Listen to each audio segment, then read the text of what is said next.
Еха! Така ми взех ранки с Трошан. Днес ще разгледаме това якото столче на Matrix, което се води модел S25 Light Accessory Chair. Аре, бандичка, елате сега по-отблизо да ви покажа това столче, за какво стана дума, какви са му екстрати, какво може да прави то, какво не може да прави то и защо съм подбрал точно него.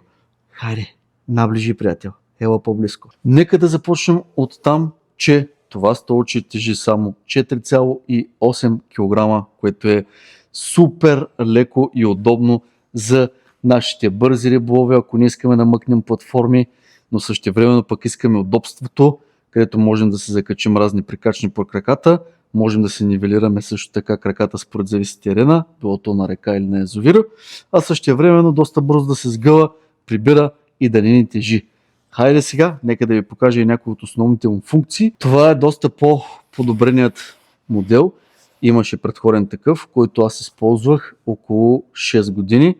За тези 6 години между от старото ми столче е абсолютно същото. Единственото нещо, което се случи е от прекаленото голямо слънце. Ето този шеф е тук, леко се отвори, но това беше след 6 години вярна служба и все още си го пазя. Но ето че Matrix направиха това новото изпълнение, което е доста по-красиво, доста по-елегантно, дизайнът му е много готин и е доста по-функционално спрямо старото. Както старото, и това има дръжка за носене, доста е мекичка, което ни позволява много лесно да го транспортираме от колата до нашето риболовно място, което сме си подбрали за денят. Следващото нещо, то се сгъва супер много. След като се сгъне, тук имаме едни щракалки, с които можем да го фиксираме тази седалка да не се отваря. Съответно, това е също много добра екстра, като отпред е снабдено с крака FI25, които могат да се махат и да се слагат. Ето, FI25 диаметър с огромна пета. Защо са направили такава голяма пета от Matrix? За да може, когато сме на по-кални и стръмни терени, тази пета да задържа, като тя се чупи спрямо наклона на терена. Много яко, като вижте каква голяма опция има за разпъване този крак. Това са може би около 30-35 см. Може да излиза допълнително от основата си. Супер яка опция, която са направили, като се завива с ето тази врътчица. Съответно, връщаме се обратно пак крачето. Ето по този начин и го завиваме с голямата врътка. Хайде сега да го погледнем и малко по-отблизко. Както казахме, може да видите плътта. Много як, през рамката с надпис Matrix, супер мекичка и удобна. Сгъваемата седалка, която можем да сгъваме и разгъваме. Тук се фиксираме с тези щракалки, тя да не се отваря от двете страни. А същевременно това джобче, което се получава тук, става за да сложите сух живарник или кеп, разбира се. Така правя аз. Отваряме си го отново. Доста е мека, удобна, както може да видите. Тук в предната част 25 фи кръченце с голямата пета, която се мърда според зависи на клона. Както ви показах, ето каква голяма въртка има тук отгоре, за да се фиксира.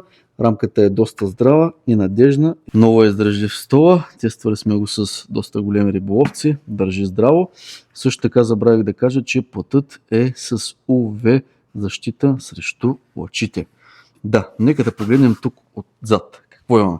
Сега, защо са направени ето тези тапи? Тези тапи са направени за стръмен склон, когато сгънем тези крака и това нещо трябва да опре в брега, а тези крака да ги извадим максимално нагоре. Съответно, много удобна опция, специално за реки, където склоновете са така. Аз доста често ползвам и тази опция. Отзад имаме огромната пета отново и крак, който също може да се регулира, както виждате, за около 20 см. Тоест и задните крака на столът се регулират.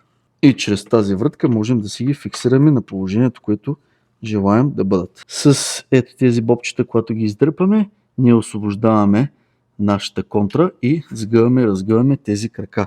Много удобна опция, за да не се сгъва, когато сме седнали и се мърдаме. Това го имаме отпред, имаме го и отзад. Сега, нещо много яко. Предните крачета имат и такава тапичка. След като развиеме тапичката, виждаме, че тук имаме резба.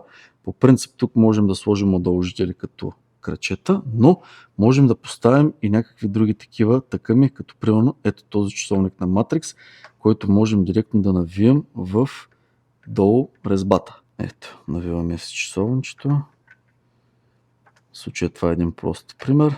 Не го избрах като тъкъм. Навиваме. Вуала! Виждате ли?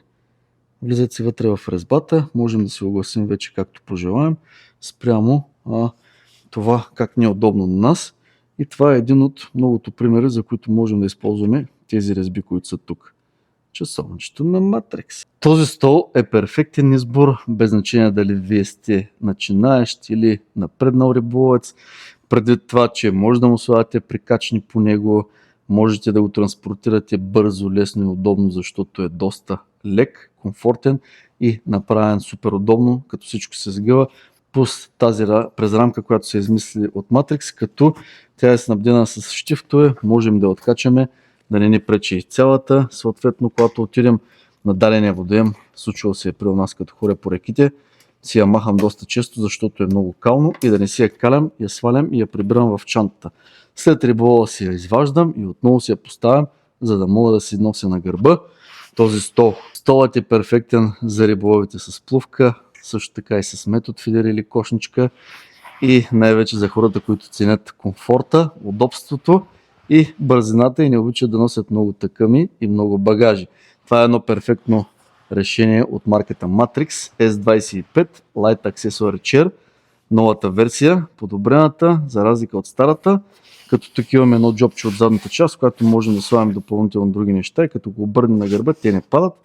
Определено се заслужава всяко едно пене, повярвайте ми, ще изкара дълги години, спрямо предходното, което изтествах 6-7 години и това се надявам да бъде толкова добро и устойчиво. Банда, показах ви поредният тъкъм в случая днес, това столче на Matrix в канала Тъкъми и захранки с Трошан. Ако ви е харесал, ударете палец, не забравяйте да се абонирате, като натиснете долу към банката и в коментарите напишете дали ви харесва и ако имате някакво предложение какъв тъкъм да покажем в следващото видео, напишете го долу в коментарите. Докато цапне и да лапне. Хайде, чао!